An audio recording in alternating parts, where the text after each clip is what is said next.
সুপ্রিয় দর্শক, আসসালামু আলাইকুম। সবাইকে স্বাগত জানাই আমাদের এই চ্যানেল এস এর নিয়মিত আয়োজন অর্থনীতির কথা অনুষ্ঠান সঞ্চালনায় আপনাদের সাথে আছি আমি ফুলেল চৌধুরী, এবং স্টুডিওতে আজকে আমাদের সাথে উপস্থিত হয়েছেন দুজন অতিথি। চলুন ওনাদের সাথে পরিচিত হয়ে নেই। আমার হাতের বাম পাশে আছেন জনাব আমিন হেলালি, সিনিয়র সহসভাপতি এফবিসিসিআই। আপনাকে স্বাগত আমাদের আজকের অনুষ্ঠানে। ধন্যবাদ আপনাকে। জি, আমার হাতের ডান পাশে আছেন অধ্যাপক ডক্টর শাহাদাত হোসেন সিদ্দিকী, অর্থনীতি বিভাগ, ঢাকা বিশ্ববিদ্যালয়। আপনাকেও স্বাগত আমাদের আজকের অনুষ্ঠানে। ধন্যবাদ। দর্শক, আপনারা জানেন আমরা এই অনুষ্ঠানের মাধ্যমে বাংলাদেশের ব্যবসা বাণিজ্য, অর্থনীতি, ব্যাংকিং ইত্যাদি খাত নিয়ে কথা বলে থাকি, এবং বর্তমানে বাংলাদেশের যে অবস্থা, সেই অবস্থার প্রেক্ষাপটে আমাদের অর্থনীতির যে চ্যালেঞ্জগুলো তৈরি হয়েছে এবং স্থবিরতা চলছে, এই বিষয়গুলো নিয়ে আজকে আমরা আলোচনা করতে চাই, এবং এখান থেকে উত্তরণের পথ কি হতে পারে সেগুলো আমরা আলোচনায় রাখতে চাই। প্রথমে আপনার কাছে আসতে চাই জনাব আমিন হেলালি। আপনি জানেন যে গত এক সপ্তাহের বেশি সময় ধরে যে স্থবিরতা চলছে, প্রথমে শাটডাউন, তারপরে সহিংসতা, তারপরে কারফিউ, সর্বোপরি বাংলাদেশের অর্থনীতি কিন্তু থেমে আছে। ব্যবসা বাণিজ্যের যে চাকা সেটা কিন্তু থেমে আছে। ক্ষুদ্র ব্যবসায়ী থেকে শুরু করে বড় ইন্ডাস্ট্রিয়ালিস্ট, যেখানেই যাই না কেন অর্থনীতি থেমে আছে, আমদানি রপ্তানি বন্ধ হয়ে আছে। এই অবস্থায় আসলে আপনি কি মনে করছেন, কেমন ক্ষতি হচ্ছে বাংলাদেশের যে অবস্থা চলছে তার মধ্যে? ধন্যবাদ। আমি চ্যানেল এস এর দর্শক শ্রোতাদেরকেও ধন্যবাদ জানাই, আমাকে চ্যানেল এসকেও ধন্যবাদ জানাই আমাকে এখানে আমন্ত্রণ জানার জন্য। যাই হোক, আপনি যে কথাটা বলছেন ক্ষতি কি হচ্ছে, ক্ষতি আসলে ক্ষতি তো হচ্ছেই, সবারই ক্ষতি হচ্ছে। ব্যবসা বাণিজ্য ছাড়া বাংলাদেশ টিকার কোনো সুযোগ নেই। বাংলাদেশে এখন প্রাইভেট সেক্টর প্রায় 85% আপনার সেখানে আপনার দখল করে আছে। দখল বলতে সার্ভ করছে। আপনি কি বলে এমপ্লয়মেন্ট বলেন, আপনি ইনভেস্টমেন্ট বলেন, অর্থনীতিতে আপনার প্রত্যেকটি জায়গায় কিন্তু এখন অর্থনীতির যে আপনার প্রবৃদ্ধি যেটা দিতে হবে, সেখানেও কিন্তু 85% কিন্তু এই প্রাইভেট সেক্টর থেকেই কিন্তু আপনার বাংলাদেশের এখন এটা সমাধান হচ্ছে। তো এই জায়গাটি যদি কোনোভাবে একদিন স্থবির থাকে, তো সেটা তো আপনার 365 দিনও কাভার করা যাবে না। কারণ আমাদের এমন কোনো জাদু নেই, আমাদের এমন কোনো জিনিস নেই যেটা দিয়ে আমি কাভার করতে পারবো। আমার কোনো এমন কোনো সম্পদ নেই যে আমার ঠিক আছে আজকে এটুকু আমার ক্ষতি হয়েছে, এইটুকু আমার এই মিনারেলস আছে, আমার এই গ্যাস আছে, বা আমার গোল্ড আছে, বা এই একটা কিছু আছে, তেল আছে, আমি এটা বিক্রি করে আমি আবার এটার ক্ষতি সামাল দিতে পারবো, এমন কোনো কিছুই নেই। 17 কোটি মানুষ আছে, তাদের হাত আছে, তারা কাজ করছে, এটাই আমাদের সম্পদ। এই হাতগুলো, এই কাজগুলো যদি বন্ধ রাখা হয়, তাহলে ইন্ডাস্ট্রি যদি বন্ধ থাকে, সেখানে সবই বন্ধ। এখানে আপনি দেখেন দৈনিক এখানে যে ডেলি লেবার্স আছে, যে দৈনিক বেসিসে যে যারা কাজ করে, তাদের কি অবস্থা, আপনি শ্রমজীবী মানুষের কি অবস্থা। আর 7 দিন তো তাদের কারো স্টক নেই, আর 7 দিন থাকলে তো তখন এটা হাহাকার লেগে যাবে। রাষ্ট্রের পক্ষে কি এই সামলানো দেওয়া সম্ভব হবে না। আমি মনে করি এই রাষ্ট্রের আজকে সদ্য কিছুদিন আগে, 6-7 মাস আগে আপনার একটি নতুন সরকার বাংলাদেশে মাত্র আসলো। এটা নির্বাচনের গণতান্ত্রিক প্রক্রিয়ার মাধ্যমে এসেছে, এবং এই জায়গায় কিন্তু এবং সেই নির্বাচনকে ঘিরেও কিন্তু অর্থনীতি বেশ স্লথ যাচ্ছিল, ওই জায়গায় একটা ধকল ছিল। সেটা ঠিক আছে, আমি আপনাকে বলছি, আমি যেটা বলতে চাচ্ছিলাম যে নির্বাচিত একটি সরকার মাত্র 6-7 মাস থেকে এখানে চালাচ্ছে। আমরা মাত্র একটা দাবিকে কেন্দ্র করে, কোনো আন্দোলন তো না, ছাত্রদের একটি দাবি, ছাত্ররা যে দাবিটি দিয়েছে অবশ্যই সেটা যৌক্তিক, কিন্তু আমি সেখানে বলবো ছাত্রদের তো এত বোঝার ক্ষমতা নেই। অনেক কিছুই তারা আইন আদালত বা দেশের অর্থনীতি অনেক কিছুই তারা হয়তো এতটুকু বুঝতে পারে না, কিন্তু তারা দাবি দিয়েছে, দাবিটা ছিল যৌক্তিক। বাট সেটার যে একটু কতগুলো অবস্ট্রাকল ছিল, যেমন ধরেন সেটা আদালতে ছিল, আদালতের রায়ের পরে সরকার আবার আপিল করেছে, সেটার একটা সময় লাগবে। এই যে বিষয়গুলো আছে, এটা তো রাষ্ট্র তো একটি নিয়মতান্ত্রিক পদ্ধতিতে চলে। তো সেই জায়গাটুকুর জন্য অপেক্ষা করার আগেই সেখানে যাই বলেন, কোনো না কোনোভাবে যেখানে একটা অস্থিতি অবস্থার সৃষ্টি করে যারা আন্দোলনের রূপ দেওয়ার চেষ্টা করেছে, আমি মনে করি তারা তো ছাত্র নয়, তারা দেশদ্রোহী। যারা, কারণ তাদের পরবর্তী কার্যক্রমগুলো প্রতিটিই আমরা দেখেছি দেশের সম্পদ নষ্ট করা, রাষ্ট্রের সম্পদ নষ্ট করা, প্রাইভেট মানে ব্যবসা বাণিজ্যের সম্পদ নষ্ট করা, ব্যক্তি বিশেষের সম্পদ নষ্ট করা। সম্পদ কার? সম্পদ তো কারো ব্যক্তির নয়, সম্পদ কিন্তু শেষ দিন কিন্তু এন্ড অফ দ্য ডে এটা ন্যাশনাল অ্যাসেট। আপনি আপনার অ্যাসেটটাই যদি আপনার বাড়িটা পড়ায় দেয়, এটা ন্যাশনাল অ্যাসেট। একটা ন্যাশনাল অ্যাসেট তো কেউ নষ্ট করতে পারে না। আমি মনে করি না যে এটা কোনো রাজনীতিবিদদের কাজ। এটা অবশ্যই সেখানে একটা গভীর ষড়যন্ত্র আছে। সেই দেশের বিরুদ্ধে ষড়যন্ত্রকারীরা এই কাজটা করছে। আপনি দেখেন দেশের অর্থনীতি যেখানে ধাই ধাই করে আগাচ্ছে। আপনি দেশ যখন স্বাধীন হয়েছে বাংলাদেশের অর্থনীতি ছিল মাত্র 6 বিলিয়ন, 6+ সাম বিলিয়ন। আমাদের এখানে শাহাদাত সাহেব আছেন অধ্যাপক, উনার কাছে কিন্তু উনি স্ট্যাটিস্টিক্সে খুব ভালো, ওনার কাছে অনেক আমার সাথে আমি জানি ওনার সম্পর্কে। 6+ বিলিয়ন। 38 বছর দেশ শাসনের পরে, দেশ পরিচালনার পরে 2009 সালে দেশের অর্থনীতির সাইজ হয়েছিল ±90 বিলিয়ন। 2009 সাল থেকে 2023 সালের মধ্যে প্রায় $500 ট্রিলিয়ন, প্রায় 470-80 বিলিয়ন অর্থনীতির সাইজ এসে দাঁড়িয়েছে। তো এটা তো কোনো জাদুর কাঠি না। একটা পরিবেশ পরিস্থিতি, কি বলে, নীতি সহায়তা, এই সরকার পরিচালনায় প্রাইভেট সেক্টর বান্ধব একটা অবস্থান করেছে। কারণ সরকার বুঝতে পেরেছে সরকারের পক্ষে এই বাংলাদেশের যে 27 লক্ষ ছেলেপেলে প্রতি বছর চাকরির জন্য রেডি হচ্ছে বা কাজের জন্য রেডি হচ্ছে, তাদেরকে অ্যাকোমোডেট করা সম্ভব না। এটা করতে হলেই পাবলিক সেক্টরকে এক্সপ্লোর করতে হবে। সেই কারণে নীতি সহায়তা দিয়ে কিন্তু আজকে দেশের অর্থনীতি এই জায়গায় এসে পৌঁছেছে। তো সেই জায়গায় দেখেন বাংলাদেশকে নিয়ে আপনি যতই বলেন আমরা নিম্ন আয় থেকে উত্তীর্ণ হয়েছি। কিভাবে হয়েছি? আমাদের অর্থনীতি, আমাদের মানুষ কিন্তু দেখেন কোনো লোকই আমার কাছে অন্তত কেউ ভিক্ষা চাইতে বা টাকা চাইতে আসে না। আসে বলে যে আমাকে একটু ওইদিকে বলে দেন, ওই কাজটা আমি পাবো, বা ওইখানে একটু বলে দেন, ওইখানে গেলে আমার চাকরিটা পাবো। কেউ কিন্তু হাত পাততে আসে না। আমাদের দেশের মানুষের কিন্তু একটা আত্মমর্যাদা আছে। আমি মনে করি এই জিনিসটাকে আরো সমুন্নত করতে হবে। আমরা দেখেন এখন থেকে 10 বছর আগে আমরা যখন দেশের বাইরে যেতাম, তখন আমরা কিন্তু ব্যাক বেঞ্চার ছিলাম। আমরা যেতাম, আমরা শুনতে যেতাম, দেখতে যেতাম, অন্যদের সাকসেস শুনতে যেতাম আমরা সেই বিজনেস ইয়েগুলোতে। আজকে যখন যাওয়ার আগে যখন জানে যে বাংলাদেশি প্রতিনিধি আসবে, ব্যবসায়িক প্রতিনিধি, আমাদের জন্য ডায়াসে কিন্তু সিট থাকে, চেয়ার থাকে, আমাদের থেকে শুনতে চায় অন্যরা আমাদের কিভাবে এই সাকসেস হলো। এই যে আজকে আমরা একটা জায়গা থেকে মর্যাদাশীল হয়ে এক জায়গায় গিয়েছি, সেই জায়গায় আজকের যে ঘটনাটা যারা ঘটিয়েছে, যারা এটার পেছনে আছে, আমি মনে করি তারা দুষ্কৃতিকারী, দেশদ্রোহী। তাদেরকে চিহ্নিত করে সরকার সঠিকভাবে তাদের বিচার এমনভাবে করা উচিত ভবিষ্যতে যেন এরকম আর কেউ না করে। এবং আমি মনে করি সরকারেরও দায়িত্ব, নাগরিক হিসাবে আমাদের সবাই দায়িত্ব, আমাদের দৃষ্টিভঙ্গির পরিবর্তন আনা উচিত, আত্মমর্যাদাকে সমুন্নত করা উচিত, বিদেশের বুকে আমাদের আত্মমর্যাদা করা উচিত। আজকে বিভিন্ন জায়গায় শুনি বিভিন্ন বিদেশের কি বলে মিডিয়াতে আমাদের সম্পর্কে অ্যাডভার্স কথা বলছে।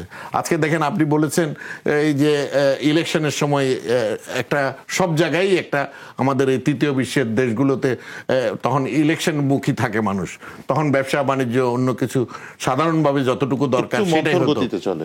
হ্যাঁ, কিন্তু দেখেন কোভিড হয়েছে, তখন কিন্তু পুরা পৃথিবীব্যাপী অর্থনৈতিক ধসে পড়েছে। আমাদের দেশের পলিসির কারণে কিন্তু আমরা ব্যবসায়ীরা কিন্তু বুঝতেই পারিনি যে আমরা কিভাবে আমরা টিকে আছি, আমরা কিন্তু বুঝতেই পারিনি। সেখানে আমাকে বুঝতে দেয় নাই সরকারের নীতি সহায়তাটা এরকম ভালো ছিল আমি মনে করি।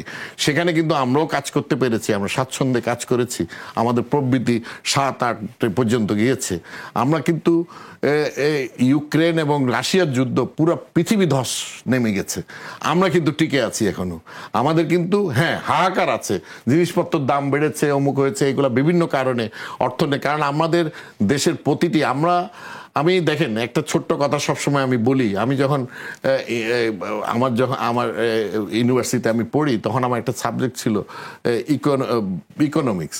সেখানে এটা সাবসিডিয়ারি ছিল। তো এখন যেহেতু সেখানে আমার একটা প্রশ্ন আসছিল, আমি পড়ালেখা করে যাইনি, এত গুরুত্ব দেইনি। বাংলাদেশ ইকোনমিক্স প্রশ্ন আসছিল যে আপনি কি বলে বাংলাদেশ কি কি আমদানি করে আর বাংলাদেশ কি কি রপ্তানি করে, প্রশ্নটা ছিল এরকম, নাম্বার ছিল 20। তা আমি বাংলাদেশ কি কি আমদানি রপ্তানি করে আমি খুব চিন্তা ভাবনা করে বের করলাম বাংলাদেশ পাট, চা, চামড়া রপ্তানি করে, এটা লিখলাম। আবার এখন 2 নম্বর দিয়ে আবার বাংলাদেশ কি কি আমদানি করে, আমি যেদিকে তাকাই দেখি যে সবই আমার আমদানি করা, কোনো জিনিসই আমি দেখতে পাচ্ছি না যে আমার নিজের তৈরি। তখন আমি শুধু এইটুকুই লিখলাম যে বাংলাদেশ কি না আমদানি করে। তখন আমাকে এই কোশ্চেনের জন্য 20-এ 20 দিয়েছিল আমাকে স্যার। আমি কিন্তু আসলে কোশ্চেনের আনসার জানি না, আমি এমনি চারিদিকে খুঁজে এটা দিয়েছিলাম। আজকে আমি সেটা বুঝতে পারি, আমি যখন এফবিসিসি সিনিয়র ভাইস প্রেসিডেন্ট হিসেবে দায়িত্ব পালন করছি, কারণ 420-25টা আমাদের সমিতি আছে, তার মানে বিভিন্ন জাতীয় আমাদের ব্যবসা বাণিজ্য, এমন কোনো ব্যবসা নাই, এমন কোনো জিনিস নাই যেটা আমাদের ব্যবহার্য আমরা নিজেরা তৈরি করি না। বিশ্বমানের জিনিসই আমরা তৈরি করি। কোনো কারণে যদি আমি মনে করেন আমি ইউকের জিনিস ব্যবহার করলাম কি স্পেনের জিনিস, এটা বাই চয়েস, নট দ্যাট যে এটা এখানে পাওয়া যাচ্ছে না সেই জন্য আমার ওখান থেকে এনে ব্যবহার করতে হচ্ছে, নট লাইক দ্যাট। আমরাই সেই অর্থনীতি তৈরি করেছি, সেই সুযোগ এখানে করে দিয়েছে। লাস্ট 15 ইয়ার্সে কিন্তু আমরা সেই জায়গায় পৌঁছে গিয়েছি। তা আমি মনে করি এই যে অর্থনীতি, দেখেন আন্তর্জাতিকভাবে সমীক্ষায়, আন্তর্জাতিক যেই একটা স্ট্যাটিস্টিক্সে HSBCর, সেখানে আপনার ফোরকাস্টিং করা হয়েছে বাংলাদেশ 2030 সালে 9th লার্জেস্ট কি বলে কনজিউমার মার্কেট হবে। পৃথিবীর সবাই উন্মুখ হয়ে তাকায় আছে ব্যবসায়ীরা যে কি কি জিনিস আমার কাছে বিক্রি করবে। এত ছোট জায়গার মধ্যে এত বিরাট জনগোষ্ঠী আর কোথাও পৃথিবীর কোথাও নেই। 17 কোটি, 2030-এ গিয়ে হয়তো এটা 22-23 কোটি হবে। সেই এত বড় জনগোষ্ঠীর একটা মার্কেট ধরার জন্য সবাই উন্মুখ হয়ে বসে আছে। আর সেই জায়গায় আমরা নিজের আত্মমর্যাদাকে নষ্ট করে বিদেশি মিডিয়াতে পর্যন্ত আমরা নিজেরা সাপ্লাই দিচ্ছি। আমি মনে করি যারা দিচ্ছে, যদি দিচ্ছে তারা না বুঝে দিচ্ছে, তাদের দৃষ্টিভঙ্গির পরিবর্তন আনা উচিত। আমি যখন যাই, আমি আমার ব্যবসায়ী ভাইদেরকে বলি, দেখো যখন বিদেশিদের সাথে ব্যবসা করবেন ভাই, আপনারা কিন্তু অনেস্টলি ব্যবসা করবেন, বিকজ তার সাথে যা যা আছে ঠিক ওইভাবেই কথা বলবেন, বাইরে কোনো কথা বলবেন না। একটি কথার যদি ব্যর্থ হয়, সেখানে যদি আপনারা আমাদের একটা খুঁজে বের করতে পারে, সে তখন তার দেশবাসীর কাছে, দেশের ব্যবসায়ীদের কাছে বলবে যে বাংলাদেশের ব্যবসায়ীরা সৎ নয়, সঠিক নয়, সত্য কথা বলে না, বা আমরা আছি, পুরা বাংলাদেশের ব্যবসা বাণিজ্য সেখানে ক্ষতিগ্রস্ত হবে। জি জি, থ্যাংক ইউ স্যার। আমরা একটু আপনার কাছে আবার আসতে চাই এ পর্যায়ে। অধ্যাপক ডক্টর শাহাদাত হোসেন সিদ্দিকী, উনি যেমন বলছিলেন বাংলাদেশের গত 15 বছরের অর্থনৈতিক উন্নয়নের কথা বলছিলেন, কথা সত্যি যে আমরা যদি গত 2-2.5 বছর বাদ দিয়ে আগের চিত্রটা দেখি, বেশ ভালো গতিতে আমরা এগোচ্ছিলাম। কিন্তু গত 2-2.5 বছর ধরে বিভিন্ন সূচকেই কিন্তু আমরা দেখছি যে নেতিবাচক প্রভাব পড়ছে। আমাদের মুদ্রাস্ফীতি বলেন, আমাদের বিনিময় হার বলেন, আমাদের ব্যালেন্স অফ পেমেন্ট বলেন, সব জায়গাতে আমরা দেখছি যে নেতিবাচক একটা প্রভাব পড়ছে। তো এই নেতিবাচক প্রভাবটা, এখন না হয় কারফিউ বা এখন না হয় সমস্যা, এই নেতিবাচক প্রভাবটা থেকে আমরা আসলে বের হতে পারছি না কেন? জি, ধন্যবাদ। আমি প্রথমে অর্থনীতির যে সূচকগুলা সেগুলা দিয়ে কথা বলি। যে আমরা যদি দীর্ঘমেয়াদের কথা বলি তাহলে 2009 এবং পরবর্তী সময়টা বিবেচনায় আসে, কারণ আওয়ামী লীগ সরকার টানা এত বছর ক্ষমতায় থেকে আসলে কতটুক পর্যন্ত অর্থনীতি নিয়েছে সেই জায়গাটা কিন্তু দৃশ্যমান হয়। আপনি দেখেন যে জাতির জনক বঙ্গবন্ধু শেখ মুজিবুর রহমানের সময় 1974, 73, 74 যদি বছরটা ধরেন, সেই সময় বাংলাদেশের ইতিহাসে যে 9.5% প্রবৃদ্ধি হয়েছিল, তার কাছে আমরা কিন্তু পৌঁছে গিয়েছিলাম 2009 থেকে 6% দিয়ে শুরু করে 8.1%। অর্থাৎ প্রবৃদ্ধির ইতিহাস বলে দেয় যে দেশ যখন 12-13 দিকে কিছু প্রবলেম হয়েছে, কিন্তু সেই প্রবলেম সত্ত্বেও দেশে যে আগুন সন্ত্রাস বিভিন্ন ধরনের কথাবার্তা রয়েছে, তা সত্ত্বেও বাংলাদেশের যে প্রগ্রেস সেটা কিন্তু দৃশ্যমান। 2019 সাল যে 18-19, কিন্তু 20 আমাদের না পৃথিবীর সব অর্থনীতির বুকে কিন্তু একটা আঘাত। আমি বলবো সেই আঘাতটা থেকে এখন সহনশীলতার বিষয়টা আসে, যে আপনি রেজিলিয়েন্ট কতটুকু। আপনি দেখেন যে আমাদের প্রবৃদ্ধি, হ্যাঁ 8.1 থেকে 3.8% নেমে আসে, কিন্তু পৃথিবীর সব দেশে অধিকাংশ দেশেই তো নেগেটিভ প্রবৃদ্ধি ছিল। তার মানে হচ্ছে আমরা সহনশীলতার পরিচয় দিয়েছি। এখন রেজিলিয়েন্ট মানে হচ্ছে বাউন্স ব্যাক করা। 19 সালে আমরা ফিরতে পারছি না, না পারার পিছনে মূলত কারণ যেটা হেলালি ভাই বললেন, যে প্রথমত হচ্ছে কোভিড আমাদের ধাক্কা দিল। সেই কোভিড থেকে উত্তরণের উপায় যখন করছি আমরা 3.8 কে 5.8 এর দিকে নিচ্ছি, কিন্তু Russia Ukraine war, Israel Hamas যুদ্ধ, সব কিছু মিলে আলটিমেটলি গ্লোবাল সাপ্লাই চেইনে একটা বড় ধাক্কা লাগে। যেটা হচ্ছে আমাদের বড় ধাক্কা লাগে হচ্ছে আমরা ঠিক একই সময় আমাদের ফরেন কারেন্সির রিজার্ভটাকে ধরে রাখতে পারি নাই। মানে হচ্ছে ইমব্যালেন্স। এখন প্রশ্নটা হচ্ছে এই ইমব্যালেন্সটা কেন? বিষয়টা হচ্ছে দেখা গিয়েছে যে আপনি যদি পরিসংখ্যানগুলো দেখেন যে কোভিডের পরে আমাদের যে ইম্পোর্টের ক্ষেত্রে একটা বড় ধরনের, আমি বলবো যে ইম্পোর্ট ড্রাস্টিক্যালি ফল করেছিল। সেই ফল করার কারণে কোভিডের ভিতরেও দেখবেন রিজার্ভ গিয়ে উপরের দিকে ছুঁয়েছে, 48 বিলিয়নে পৌঁছেছি। কিন্তু সেই সময়টায় আমাদের যে শঙ্কা হতে পারে, অর্থাৎ পরবর্তীতে আমার ডিমান্ড কতটুকু বাড়বে, সেটা নিয়ে আসলে প্রক্ষেপণ সরকার করেন নাই, অথবা সেন্ট্রাল ব্যাংকের এক্সপোর্ট ইম্পোর্টের ক্ষেত্রে আপনি সংকুচিত হলে সেই সংকোচনটা যে বৃদ্ধি পাবে, সেই বৃদ্ধি যদি দেখেন ইম্পোর্টের প্রবৃদ্ধি অনেক এক্সপোর্টের চেয়ে, হিউজ একটা গ্যাপ, যে কারেন্ট অ্যাকাউন্ট ব্যালেন্স নিয়ে আমাদের ভাবতে হতো না রেমিটেন্সের কারণে, আরএমজির এক্সপোর্ট আর্নিংসের কারণে, তখন আমার কারেন্ট অ্যাকাউন্ট নিয়েও ভাবতে হচ্ছে। সেকেন্ড যে পয়েন্টটা আমি বলবো সেই জায়গাটা হচ্ছে যখনই আপনি কারেন্সির বাজারটাকে, বিদেশি মুদ্রার বাজারটাকে ধরে রাখতে পারলেন না, 87-88 টাকা যখন 108, 109, 110, এবং বাজারটা ছিল আমাদের নিয়ন্ত্রণের বাইরে, কারণ বিভিন্ন এক্সচেঞ্জ রেটে বিভিন্ন ধরনের রেট, যখন 110 টাকা সরকার ফিক্সড করছে আপনি গিয়ে 110 টাকায় পাচ্ছেন না, মানে হচ্ছে 120 টাকা দিয়ে কিনতে হচ্ছে।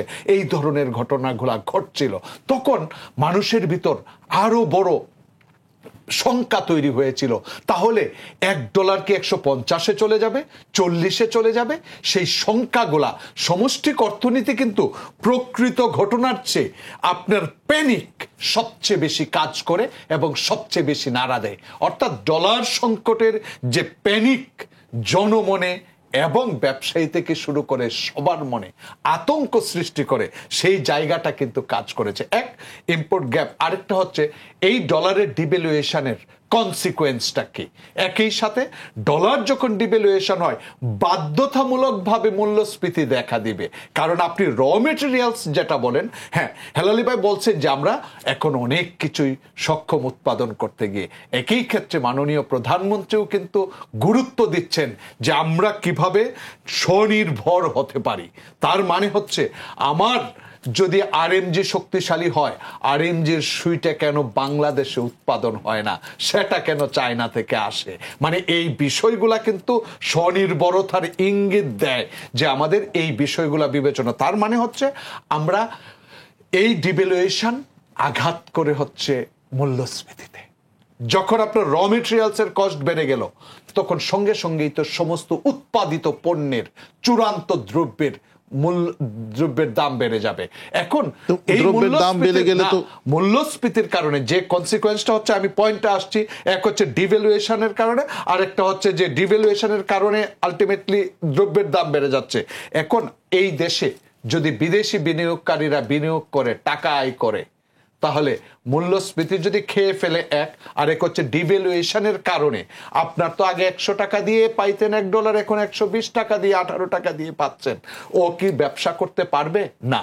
যে কারণে ফিনান্সিয়াল অ্যাকাউন্টটা ড্রাস্টিক্যালি শূন্যের কোঠায়, যেটা হচ্ছে 500 থেকে 750 মিলিয়ন পজিটিভ ছিল, সেটা গিয়ে এই 3 বছরের মধ্যে 8-9 বিলিয়নে নেগেটিভ।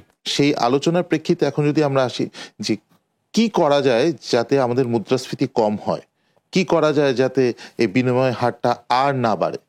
জি ধন্যবাদ। আমি যে জায়গাটা থেকে শুরু করতে চাচ্ছি সেটা হচ্ছে যে আমি বলেছিলাম 2009 থেকে 19-এর কথা।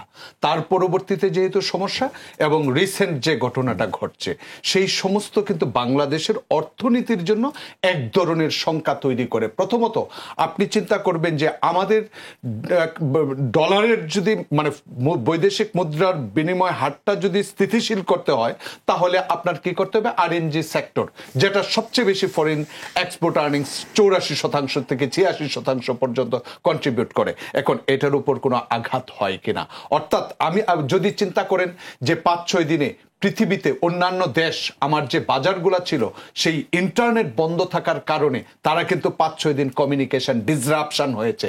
সেই জায়গা থেকে কোনো অর্ডার যদি ছুটে যায়, যেমন ইউএস এর মার্কেট, সেটা নির্বাচন আগের থেকে শুরু করে এখন পর্যন্ত যদি আমরা রপ্তানির চিত্র দেখি, ইউএস এর মার্কেট থেকে কিন্তু আমাদের রপ্তানির বাজারটা ডিক্লাইনিং, এটা অস্বীকার করার কিছু নাই। কথা হচ্ছে সেইটা থেকে কিভাবে উত্তরণ করে স্টেবল রাখা যায়। এখন আমাদের সেই জায়গাটা রাশিয়া যখন চীন যখন সংকুচন হচ্ছে, আরএমজির মার্কেট কিন্তু বাংলাদেশ সুন্দরভাবে দখল করছিল, কিন্তু এখন কিছু বাজারে বাংলাদেশের, সেটা ইউরোপিয়ান ইউনিয়ন থেকে শুরু করে ইউএস এর মার্কেটে আমাদের যে ট্রেন্ডটা কিছুটা কিন্তু প্রবৃদ্ধি কমে যাচ্ছে এবং নেগেটিভ গত বছরের তুলনায়। আমরা যদি বাংলাদেশ ব্যাংকের তথ্য দেখি, তাহলে এই বাজার সংকুচনটা আমাদের কিন্তু একটা অশনি সংকেত। এই সংকোচনটা কি আমাদের অভ্যন্তরীণ কারণে হচ্ছে? অভ্যন্তরীণ এবং গ্লোবাল যেটা হচ্ছে, আমার বৈদেশিক মুদ্রার বিনিময় হারটাও তো ঠিক রাখতে পারছি না। মানে পারছি না বলতে হচ্ছে ডিভ্যালুয়েশন হলে এক্সপোর্ট বাড়ে, কিন্তু প্রশ্ন হচ্ছে যে আনসার্টেনিটি এবং কিছু কমপ্লায়েন্স ইস্যু, যদিও বাংলাদেশ স্ট্যান্ডার্ডের দিক থেকে লেড ইন্ডাস্ট্রির দিকে অনেক ভালো, কিন্তু বৈশ্বিক বাজারে যে ইনফ্লেশন হয়েছে সেটাও কিন্তু তাদের ডিমান্ড কিছুটা কমে গিয়েছে। কিন্তু বাংলাদেশের ক্ষেত্রে যেটা হয়েছে যে আমার সবচেয়ে বড় বাজার ছিল ইউএস এর মার্কেট, সেটা হয়তো বাইলেটারাল কোনো রিলেশনশিপ, পলিটিক্যাল আদার্স ফ্যাক্টর থাকতে পারে, যে কারণে অর্ডার কমে গেছে। এটা হেলালি ভাইরা ভালো বলতে পারবেন যে what are the reasons of shifting. আরেকটা জায়গা হচ্ছে যে আমাদের জায়গাটা কিন্তু কিছুটা দখল করতেছে আমাদের ভিয়েতনাম। এখন ভিয়েতনামের সেই জায়গাটা কেন, আমাদের আসলে প্রোডাক্টস যেটা তার কোয়ালিটির জন্য আমরা ফোর্থ ইন্ডাস্ট্রিয়াল রেভলিউশনের কথা বলছি, সেই জায়গাগুলোর ক্ষেত্রে আমরা কিভাবে কোয়ালিটি প্রোডাক্ট ধীরে ধীরে ডেভেলপ করতে পারি, সেই জায়গাগুলোর ভিন্ন বিষয়। এখন আমার যে জায়গাটা আপনার প্রশ্ন, সেটা হচ্ছে আমাদের যেভাবেই হোক আরএমজির মার্কেটটা যেন সমুন্নত থাকে, এর প্রবৃদ্ধিটা যেন আমরা ধরে রাখতে পারি, এক ব্যবস্থা করা। আরেকটা জায়গা হচ্ছে আমাদের যে রেমিটেন্সের ক্ষেত্রে, যেমন ইউনাইটেড আরব আমিরাত, সংযুক্ত আরব আমিরাত, হঠাৎ করে টিভির স্ক্রলে দেখলাম যে তারা ভিসা বন্ধ করে দিচ্ছে। এটা তো আমাদের বড় বাজারগুলোর মধ্যে একটা বাজার। তারা এই ধরনের এইরকম সংবাদে নেগেটিভ, ওইখানেই কেন আন্দোলন করবে, তাদের গ্রেপ্তার, তাদের জেল জরিমানা করা হচ্ছে। তার মানে হচ্ছে এই সমস্ত জায়গা যদি আমাদের বড় বাজারগুলা, যেগুলো আমরা রেমিটার্স আছে এবং আমাদের শ্রমের বাজার বৈদেশিক, সেই জায়গাগুলাকে কিন্তু যেভাবেই হোক ডিপ্লোম্যাটিক জায়গা থেকে, মানে এইটা কিন্তু একটা অনাকাঙ্ক্ষিত, মানে হঠাৎ করে একটা ঘটনা ঘটে গেল যে আপনার, আমি গণমাধ্যমের বরাত দিয়ে কিছু রিপোর্টও পড়েছি এটা নিয়ে, কিছু বাংলাদেশি নাগরিক ওনারা ওখানে কাজ করতে গিয়েছেন, ওনারা মিছিল করেছিলেন ওখানে, যার ফলশ্রুতিতে ওখান থেকে 57 জনকে কিন্তু শাস্তি দেওয়া হয়েছে। তো এবং ওনারা যারা মিছিল করেছিল ওনাদেরকে শাস্তি দেওয়া হয়েছে, কিন্তু আমাদের বাকি মানুষগুলো আসলে কি করলো, ওনাদের জন্য কেন ভিসা বন্ধ হয়ে যাবে? হ্যাঁ, সেই জায়গাগুলাই বলছি, এইগুলা এখন ডিপ্লোম্যাটিক রোল কিন্তু প্লে করতে হবে। কারণ যারা নিযুক্ত রয়েছেন, রাষ্ট্রদূত রয়েছেন, তারা এখন ওই সরকারের সাথে আলোচনা করে। কথা হচ্ছে আলোচনার মাধ্যমে পরিস্থিতি, যদি রাজনৈতিক পরিস্থিতি বলতে হচ্ছে কি, যে সমস্ত উদ্ভূত ঘটনা ঘটে সেগুলাকে সুন্দরভাবে হ্যান্ডেল করতে হবে। কারণ রেমিটেন্সের জায়গাটা ধরে রাখতে হবে এবং সেগুলাকে ফর্মাল চ্যানেলে যেন আসে, তার জন্য। অর্থাৎ ইনসেন্টিভ যদি এখন আপনি হঠাৎ করে উইথড্র করেন, মানে এই ক্রাইসিসের মুহূর্তে, তাহলে সেই ক্ষেত্রে কিন্তু একটা নেগেটিভ প্রভাব পড়বে। যেমন ব্যবসায়ীরা এখন বলে তাদের ইনসেন্টিভ কমে যাচ্ছে, এই দিক দিয়ে কম্পিটিটিভনেস বেড়ে যাচ্ছে। সেই ক্ষেত্রগুলা কিন্তু ভীষণভাবে স্টেক হোল্ডারদের সাথে আলোচনা করে অঙ্ক কষে সিদ্ধান্ত নিতে হবে। শুধুমাত্র ব্যবসা হচ্ছে বলেই বন্ধ করে দিবেন, বিষয়টা তা না। আপনার কনসিকুয়েন্সটা কি হতে পারে, সেটা আমার ফরেন কারেন্সি মার্কেটকে আরো বেশি মাত্রায় অস্থিতিশীল করে কিনা, সেই জায়গাগুলা কিন্তু এখন বিবেচনার বিষয়। আমি কেন বলছি, কারণ সরকার দেখেন রিসেন্টলি কন্ট্রাকশনারি মনিটারি পলিসির কথা বলেছে সেন্ট্রাল ব্যাংক, সরকার না, কেন্দ্রীয় ব্যাংক। এখন কন্ট্রাকশনারি মনিটারি পলিসিতে আপনি মূল্যস্ফীতি কমাবেন, কিন্তু কিসের বিনিময়ে কমাবেন? আসলে প্রবৃদ্ধি কমে যাবে।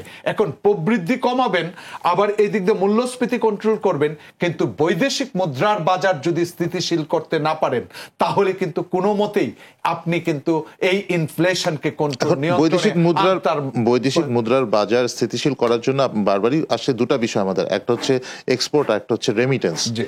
তো এক্সপোর্টে আপনি যেটা বলছিলেন যে আমরা বারবার বাধাগ্রস্ত হচ্ছি, একটু যদি আপনার কাছ থেকে ওনার কাছে যাই এক্সপোর্টের ইস্যুটা নিয়ে এবার, জনাব আমিন হেলালি, আপনি যদি বলেন যে এক্সপোর্টে আসলে আপনার কাছে কি মনে হয়, আপনি একজন বিজনেসম্যান, আপনি অনেক ব্যবসায়ীদের সাথে আপনার ভালো সম্পর্ক আছে, কি মনে হয় যে কেন আমরা এই রিসেন্ট সময়গুলোতে এক্সপোর্টের দিক থেকে একটু ট্রেন্ডটা একটু কমে যাচ্ছে, বাজার হারাচ্ছি কেন? ধন্যবাদ। আমি অধ্যাপক শাহাদাত সাহেবের কথাগুলো শুনছিলাম, উনি তো অর্থনীতির চিত্রটা তুলে ধরছে সব মিলিয়ে। এর পরেও কিন্তু আমি ব্যক্তিগতভাবে, যেহেতু আমরা অর্থনীতিবিদ নই, আমরা কিন্তু ব্যবসায়ী, আমি প্রথমেই আমরা খুঁজি, কিন্তু আমি যখনই সম্ভাবনা খুঁজে পাই যে সেখানে এই কাজটি করলে আমি আমার প্রফিট করে বেরিয়ে আসতে পারবো, তখনই কিন্তু আমি সেই কাজটি করি।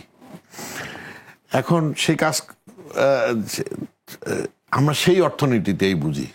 আমি এত ম্যাথডিক্যাল কি করলে কি হবে ওই অঙ্কটা হয়তো আমি বুঝি না। আপনি একটি পান দোকান থেকে শুরু করে সবাই কিন্তু তার অর্থনীতিটা বুঝে, সে বুঝেই কিন্তু সে তার এই ব্যবসা পরিচালনা করে।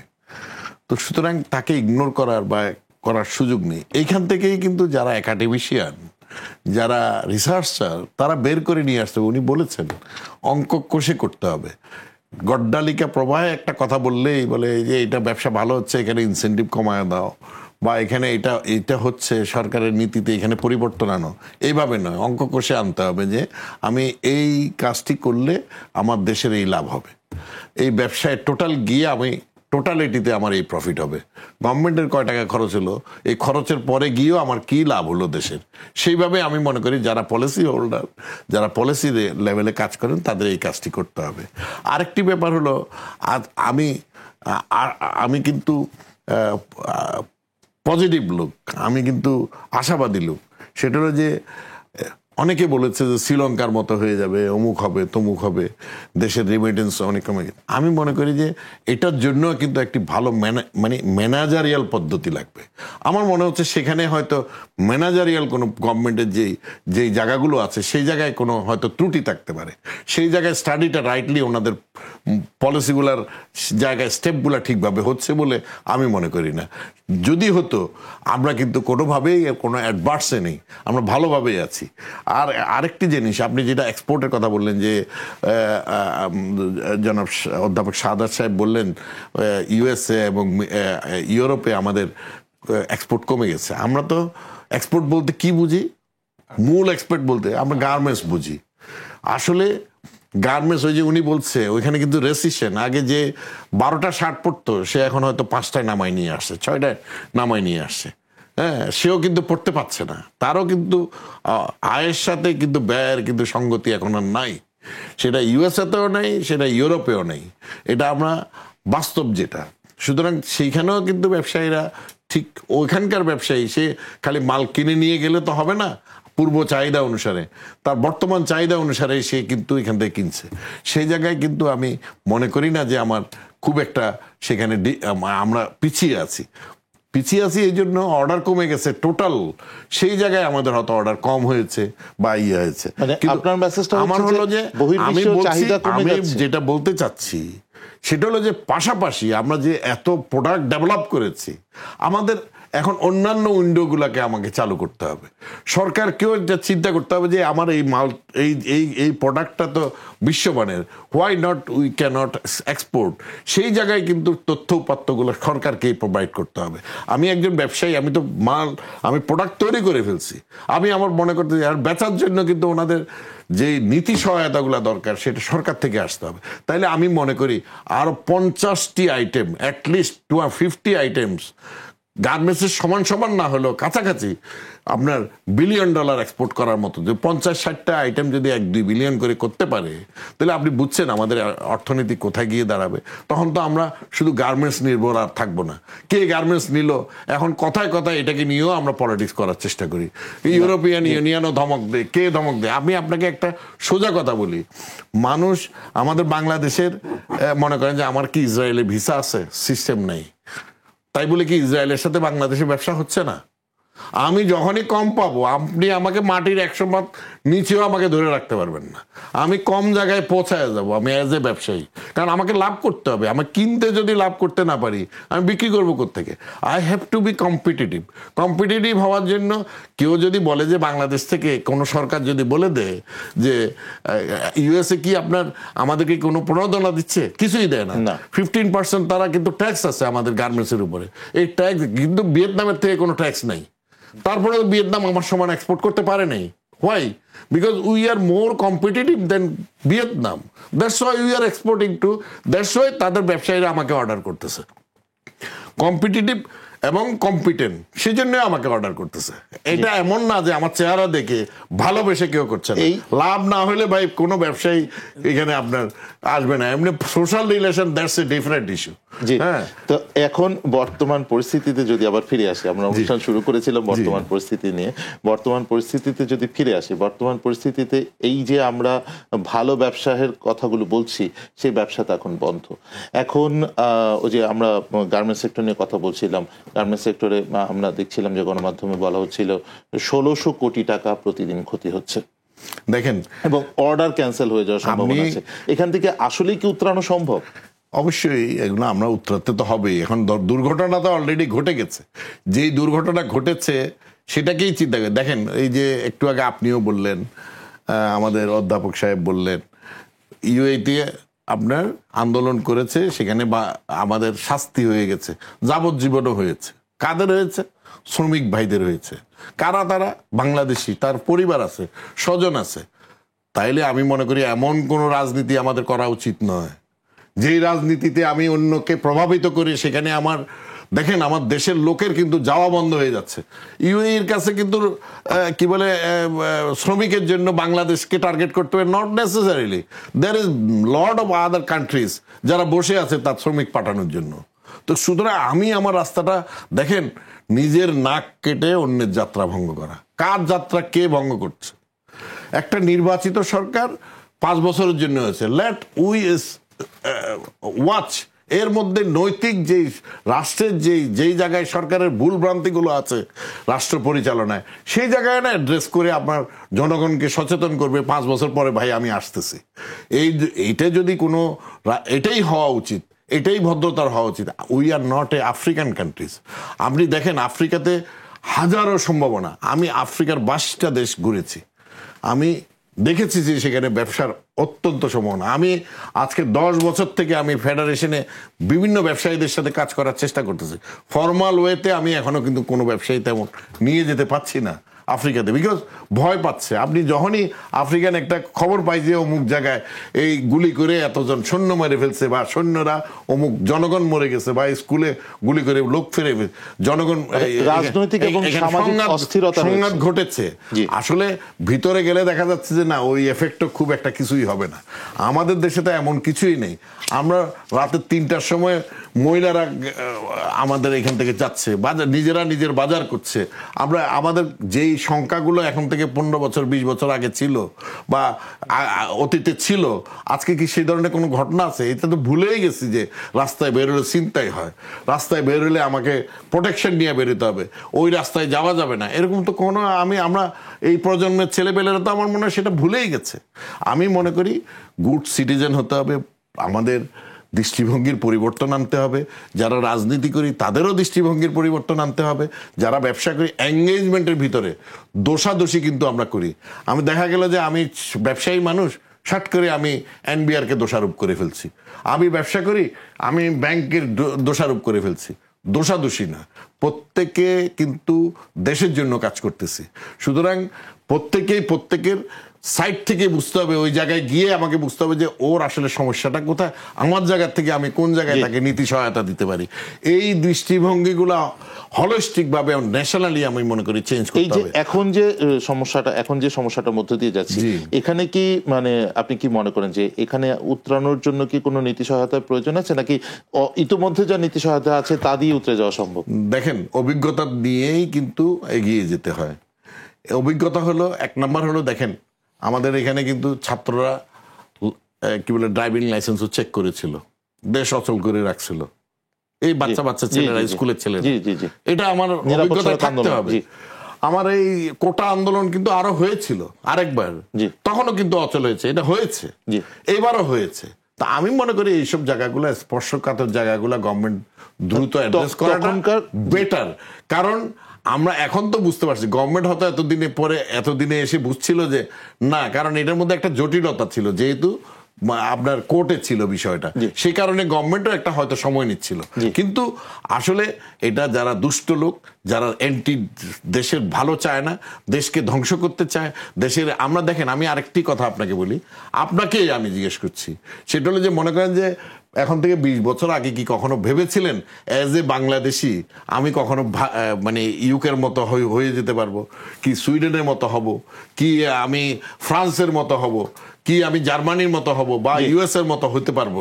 এটা কি আমরা কখনো চিন্তা করেছিলাম? বাট টুডে উই ক্যান, মানে আমরা এটা বিলিভ করতে পারি, আমার প্রজন্মের লোকজনরা মনে করে আমরা যে কোনো জায়গায় আমরা যেতে পারবো। আমরা কি চিন্তা করছিলাম আমাদের মেট্রো ট্রেন হবে? আমরা মেট্রো ট্রেনে আমরা 20 মিনিটে আমরা কি বলে মিরপুর থেকে মতিঝিল চলে আসবো? আমরা কখনো চিন্তা করছি? ভাবি নেই। এটা হওয়ার পরে মনে করছি, এখন আমরা মনে করি, প্রত্যেকেই আমরা মনে করি যে সবকিছুই আমাদের পক্ষে সম্ভব। এখান থেকে কক্সবাজার 2 ঘন্টায় চলে যাওয়া সম্ভব। কেউ যদি বলে, কেউ এটা অবিশ্বাস মনে করবে না। একসময় আমাদের নাজমুল হুদা সাহেব বলেছিলেন, যখন উনি কমিউনিকেশন মিনিস্টার ছিল, বলেছিল যে আমি কি বলে 1 ঘন্টায় চিটাগাঙে, 1 ঘন্টা না 2 ঘন্টায় চিটাগাঙের, কমলাপুর থেকে চিটাগাঙে ট্রেন নিয়ে যাবে। মানুষ কিন্তু হেসেছিল। আজকে যদি আপনি বলেন যে না আমি 2 ঘন্টায় কক্সবাজার নিয়ে যাব, কেউ হাসবে না, বলবে যে এটা আরো কম হয়ে যাবে, 2 ঘন্টার জায়গায় না 2.5 ঘন্টা লাগবে। But we can. আপনি যেটা বলছিলেন যে আমাদের উন্নয়ন হয়েছে এবং সেটা ভিজিবল হতে হবে। বর্তমান প্রেক্ষাপট কিন্তু সে মেট্রো রেল স্টেশন ভাঙা হয়েছে, মেট্রো রেল এখন বন্ধ। বর্তমান প্রেক্ষাপট কিন্তু এটা যে এখন মেট্রো রেলও বন্ধ। মানে আমরা আমাদের ডেভেলপমেন্ট করেছি, কিন্তু সেই ডেভেলপমেন্টটা ধরে রাখতে হবে, আমাদের ডেভেলপমেন্টের জায়গাটা আসতে হবে। আমি এই অনুষ্ঠানের শেষের দিকে চলে এসেছি প্রায়, একটু আপনার কাছে আবারও আসতে চাই। যে কথা বলছিলাম যে ক্ষতি আমাদের হয়েছে বর্তমান এই অস্থিরতা এবং সহিংসতায়, সে ক্ষতি কি, যেমনটি উনি বলছিলেন যে হ্যাঁ পুষিয়ে নেওয়া সম্ভব বলে উনি বিশ্বাস করেন, আপনি কি মনে করেন যে আমাদের যে ক্ষতিটা হয়েছে, বিলিয়ন ডলার ক্ষতি হয়ে যাচ্ছে, সেই ক্ষতি আসলে কি পুষিয়ে নেওয়া সম্ভব? দেখেন, বাংলাদেশের সক্ষমতা যে আছে সেটা আমরা অতীত ইতিহাস থেকেও দেখেছি। অতএব এই 6 দিনের যে ক্ষতি, আমার মনে হয় সেই ক্ষতি পুষিয়ে নেওয়া সম্ভব। তবে ভবিষ্যতে যেন আর কোনো ধরনের সাকসেসিভ ইভেন্টস যদি ঘটে যায়, তাহলে সেই ক্ষেত্রটা কিন্তু কঠিন হবে। অতএব রাজনৈতিক সহনশীলতা এবং স্থিতিশীলতার সাথে একই সাথে অর্থনৈতিক স্থিতিশীলতাটার প্রতি আমি মনে করি যে বেশি গুরুত্ব দিতে হবে। কারণ বাংলাদেশের এখন যে অস্থিতিশীলতাটা হতে পারে, আমার যেটা শঙ্কা সেটা হচ্ছে যে অর্থনীতির জায়গাটায় যেন সুনজর থাকে, বিশেষ করে বৈদেশিক রিজার্ভের পরিমাণ, রিজার্ভের চাপে যেটা আছি আমরা, আমি এর আগে আপনার সাথে কথা বলছিলাম, সেই রিজার্ভের চাপে একটা জিনিস যদি আমি যোগ করি যে বাংলাদেশ কিন্তু এখন বৈদেশিক ঋণও সেভাবে পাচ্ছে না। তাহলে রিজার্ভ আসলে, আপনি বলছেন যে রপ্তানি আয় যেহেতু কম হচ্ছে, আপনি বলছেন রেমিটেন্স যেহেতু কম হচ্ছে, তাহলে এখন কি করতে পারি আমরা, কিভাবে রিজার্ভ বাড়বে? গত বছরের তুলনায় এই বছরের রেমিটেন্স প্রবৃদ্ধি হয়েছে এবং বাড়ছে। সেই বাড়তিটা কিন্তু আমাদের অবস্থা যদি স্থিতিশীল থাকে তাহলে কিন্তু আসবে, কারণ সরকারের নীতি সহায়তার কারণে, অর্থাৎ ফরেন কারেন্সি মার্কেটটা যে ক্রলিং প্যাগ করা হয়েছে এবং সেটা যে আমাদের বাজার অর্থনীতির দিকে যাচ্ছে, তারও কিন্তু কিছুটা প্রভাব মেনে নিতে হবে। আর একটা জায়গা হচ্ছে যে আমাদের দেশে যে ফিনান্সিয়াল অ্যাকাউন্টটা, সেটা কিন্তু বড় ধাক্কা লাগছে, যেটা হচ্ছে 8 থেকে 9 বিলিয়ন নেগেটিভ। বিষয়টা হচ্ছে সেই জায়গা থেকেই কিন্তু মাননীয় প্রধানমন্ত্রী সহ যে চেষ্টাটা চলছিল যে বিদেশি বিনিয়োগকারীদেরকে কিভাবে উৎসাহিত করা যায়, এইটা কিন্তু ফিনান্সিয়াল অ্যাকাউন্টের আর বাংলাদেশের শেয়ার বাজারের অবস্থা যা, সেই আমি জায়গাটা একদম 30 সেকেন্ড সময় আছে, একটু আপনার কাছে আবারও আসি যে বিদেশি বিনিয়োগকারীরা বাংলাদেশের এখন যে অবস্থা, আপনার কাছে কি মনে হয় একজন ব্যবসায়ী হিসেবে বিদেশি বিনিয়োগকারীরা এখন বিনিয়োগ করবে কিনা? 30 সেকেন্ড সময়। ধন্যবাদ। আপনি ওই যে ক্ষতির কথা বলেছে, 6 দিনের যে ক্ষতি হয়েছে, 6 দিনের যে সম্পদ নষ্ট হয়েছে সেটা হয়তো আমরা আবার রিকভারি করতে পারবো। যে ভাবমূর্তি নষ্ট হয়েছে সেটার জন্য 10 বছর লাগবে আরো। আমি যেটা, কারণ যেটা আমরা আর্ন করতে পেরেছিলাম গত 15 ইয়ার্সে, 53 বছরে গিয়ে আমরা যে জায়গায় এসে দাঁড়িয়েছি, যারা এটা করেছে এইটাকে আবার ভাবমূর্তি ফেরত আনতে 10 বছরে হয় কিনা এটা আমি আই এম ডাউট। একেবারেই সময় নেই, যদি একটু বলেন যে বৈদেশিক বিনিয়োগ এই মুহূর্তে বাংলাদেশে আসার সম্ভাবনা আপনি কেমন দেখছেন? কারণ এই মুহূর্তে বৈদেশিক বিনিয়োগে হচ্ছে একমাত্র ভরসা আমাদের রিজার্ভ ধরে রাখার শুনেন, জন্য। সবাই উন্মুখ হয়েছিল। আমরা জাপান গিয়েছি, জাপানের সবাই উন্মুখ হয়েছিল বাংলাদেশে বিনিয়োগের জন্য। চায়নায় গিয়েছে মাননীয় প্রধানমন্ত্রী, উন্মুখ হয়ে আছে এখানে বিনিয়োগ করার জন্য। ভারতে গিয়েছে প্রধানমন্ত্রী, ভারতের সাথে আমাদের ডেলি আমাদের ওদের অ্যাসোসিয়েশনের সাথে প্রাইভেট সেক্টরের সাথে কথা হচ্ছে, তারা উন্মুখ হয়ে আছে এখানে। ধন্যবাদ। কিন্তু আজকে আমাদের হয়ে আছে, কিন্তু আমি মনে করছি যে এখানে যে ভাবমূর্তি নষ্ট হয়েছে, আমি মনে করি সরকার কঠোর হাতে যদি এটাকে উইদিন এদেরকে বাইর করে নিয়ে এসে কঠোর শাস্তি দিতে পারে, এখানে শেষ করতে হবে। ধন্যবাদ আপনাদের দুজনকে, জনাব আমিন হেলালি এবং জনাব অধ্যাপক ডক্টর শাহাদাত হোসেন সিদ্দিকী। দর্শক, আপনাদেরকেও ধন্যবাদ। আজকের অনুষ্ঠান এখানেই শেষ করতে হচ্ছে। আমরা আশাবাদী আগামী সুন্দর বাংলাদেশের জন্য। সবাই ভালো থাকবেন। আগামী অনুষ্ঠান দেখার আমন্ত্রণ রইল।